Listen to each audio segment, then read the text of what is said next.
Aujourd'hui, on est dans le Berry, en pleine campagne, et j'ai absolument envie de vous faire découvrir quelque chose. Par exemple, ici, on dirait pas trop comme ça, mais il y a vraiment quelque chose à aller voir. Ouais, je vous montre. Enfin, juste avant, j'aimerais bien vous présenter quelqu'un.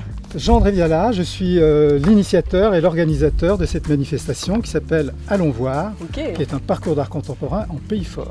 Il y a 7 communes et 9 lieux.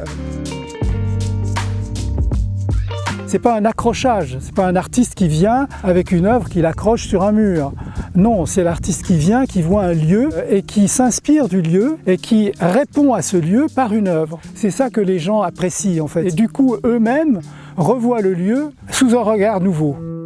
Donc là, on a vraiment un exemple d'une œuvre au cœur de la commune de Concresso, c'est ça? Oui, tout à fait. C'est une œuvre d'Élise Beaucousin. Elle a travaillé sur ce qu'elle appelle un dessin d'acier. C'est une œuvre faite par une infinité de petites épingles qu'elle a étêtées et qui sont plantées donc dans ce panneau peint.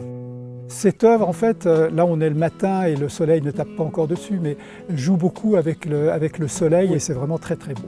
Et comment les personnes qui habitent ici accueillent les artistes et les œuvres? Écoutez, c'est amusant parce que les gens ont vraiment participé. Un retraité dans le coin qui voyait qu'elle passait beaucoup de temps à étêter ses épingles, il lui a dit écoutez, donnez-les-moi et je vais le faire pour vous. Ça crée du lien social, non seulement entre l'artiste et les habitants, mais même entre les habitants entre eux qui finalement se retrouvaient ici pour discuter de l'œuvre.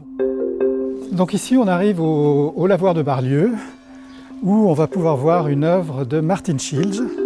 C'est une œuvre sur le thème du lavoir, en fait. Ces bandes d'aluminium représentent un peu les laits de tissu et qui sont travaillés avec des motifs qui évoquent soit, comme ici, des reflets, ou ici, c'est plutôt l'idée d'empreintes sonores des voix des femmes qui travaillaient autrefois au bord du lavoir.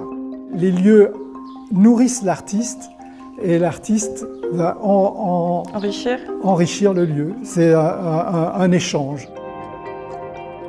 Et voilà le lavoir de Tout, qui est un lavoir abandonné, que personne ne connaissait. Et donc là, on a une œuvre miroitante de Baptiste de Bombourg, dans ce lavoir un peu abandonné. Donc il y a cet effet de contraste. Cette œuvre qui réfléchit la lumière et qui est lumineuse. Vraiment. Elle est apaisante. Et apaisante, oui. Au départ, j'hésitais à parler de ces lieux à certains artistes en me disant « oh là là, il va mal le prendre ».